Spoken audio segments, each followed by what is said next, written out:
আসসালামু আলাইকুম। All electronic সলিউশনের পক্ষ থেকে আপনাদেরকে জানাই আন্তরিক শুভেচ্ছা ও অভিনন্দন। বরাবরের মতো নতুন একটি ভিডিও নিয়ে আপনাদের মাঝখানে হাজির হয়েছি। আজকে আমরা জ্যাক সার্ভো কন্ট্রোল বক্স, ডিসপ্লেতে যেই জ্যাক সার্ভো কন্ট্রোল বক্সটা দেখতে পারতেছি, এইটা নিয়ে আজকে টোটাল আলোচনা করার চেষ্টা করব যে কোথা থেকে কি ধরনের এরর আসে। ভিডিওটা শুরু করা যাক।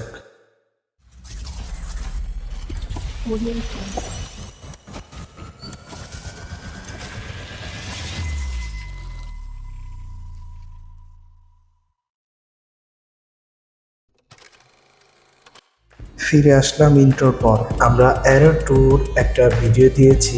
এরর টু যদি আপনাদের কোনো ধরনের প্রবলেম হয়ে থাকে যে বোর্ড থেকে এরর টু বসতেছে, সেক্ষেত্রে আমাদের ডিসক্রিপশনে ভিডিও লিঙ্ক দেওয়া থাকবে, এটা আপনারা দেখে নিতে পারেন।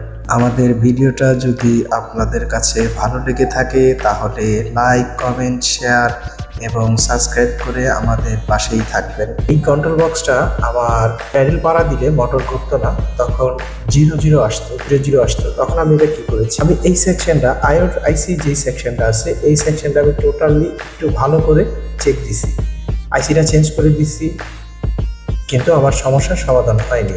তখন আমি এই সাইডটা টোটালটা আমি চেক করছি যে কোন ধরনের প্রবলেম আছে কিনা। তারপরে আমি চলে আসছি এইখানে, এই যে রেজিস্টার দেখতে পারতেছেন, এই রেজিস্টারগুলো ভালো করে চেক দিতে হবে। আমি হাত দিয়ে দেখা যাচ্ছে না, আমি চিপটা দিয়ে দেখাচ্ছি। যে জায়গাটুকু আছে, এই জায়গাটুকু যে রেজিস্টারগুলো আছে, এই রেজিস্টারগুলো একটু ভালো করে চেক দিয়ে দিতে হবে, কারণ এই সাইডটা আপনার আইআর কন্ট্রোলারের কিছু প্রোগ্রাম করছে। এই আইসিটাও চেঞ্জ করে দিয়ে দেখতে পারেন। এই রেজিস্টারগুলোই বেশি প্রবলেম হয়ে থাকে। আমার এই সমস্যাটা, আমি আইসি নোটা চেঞ্জ করার পরেও যখন এই সেটটা চেক দিছি, তারপরে সমস্যার সমাধান হয় নাই, তখন আমি এই সেটটা কাজ করার পরে আমার এটা সমাধান হয়ে গেছে। যদি দেখেন মোটর ভালো আছে আপনার, তারপরেও এরর 4 আসতেছে, সেক্ষেত্রে কোন কোন জায়গাগুলো দেখবেন। প্রথমত আপনার এই সাইডটা যে রেজিস্টারগুলো দেখতেছেন ডিসপ্লেতে, এই রেজিস্টারগুলো ভালো করে চেক দিয়ে দেখতে হবে যে আপনার কোনো রকম রেজিস্টারের প্রবলেম আছে কিনা। তারপরে আপনার এখানে এসি 14 বা 7414 আইসি একটা লাগানো আছে, এই আইসিটা চেঞ্জ করে দিয়ে দেখতে হবে। তারপরেও যদি আপনার সমস্যার সমাধান না হয়, তাহলে আপনার এই সিপু থেকে অনেক সময় এই প্রবলেমটা হয়ে থাকে।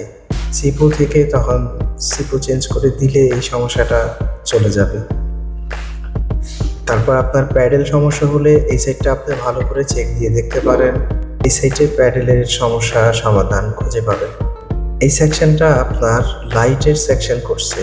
আপনার মেশিনে যে ছোট একটা বাল্ব থাকে নিডেলের উপরে, সেই বাল্বের জন্য ভোল্টেজ দেওয়ার জন্য এই কানেক্টরটা ইউজ করছে।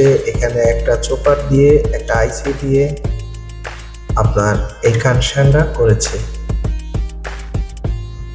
আপনার লাইটের সেকশন যদি কোনো ধরনের প্রবলেম হয়, তাহলে এই সেকশনটা আপনি দেখতে পারেন। আরেকটা ব্যাপার আপনাদেরকে বলে রাখি, আমরা যে কোনো বোর্ড সর্বপ্রথম কাজ করার আগে আমরা একটা জিনিস সবসময় করার চেষ্টা করব, রেজিস্টারগুলো ভালো করে চেক দিয়ে নিব। রেজিস্টার অনেক সময় আপনার লিকেজ করার কারণে কাজ হয় না। আপনি মাপ দিচ্ছেন বোর্ডের মধ্যে, তখন মাপ পাচ্ছেন, কিন্তু খুলে মাপ দেওয়ার পরে দেখবেন অনেক সময় খুলে মাপ দেওয়ার পরে আপনার ওই মাপটা সঠিক আর দেখায় না। এই কারণে আমরা যে কোনো বোর্ডের কাজ করার আগে আপনার রেজিস্টারগুলো ভালো করে, বোর্ডের রেজিস্টারগুলো চেক দিয়ে তারপরে করার চেষ্টা করব। এটা আপনার পাওয়ার সেকশন। এই সেকশনটা পাওয়ার করছে। আপনার বোর্ডের মধ্যে যদি কোনো ধরনের পাওয়ার না থাকে, সেক্ষেত্রে এই সাইডটা আপনি দেখতে পারেন। আজকে ভিডিওটা এই পর্যন্ত। পরবর্তী কোনো ভিডিওর সাথে দেখা হবে। আসসালামু আলাইকুম, ভালো থাকবেন।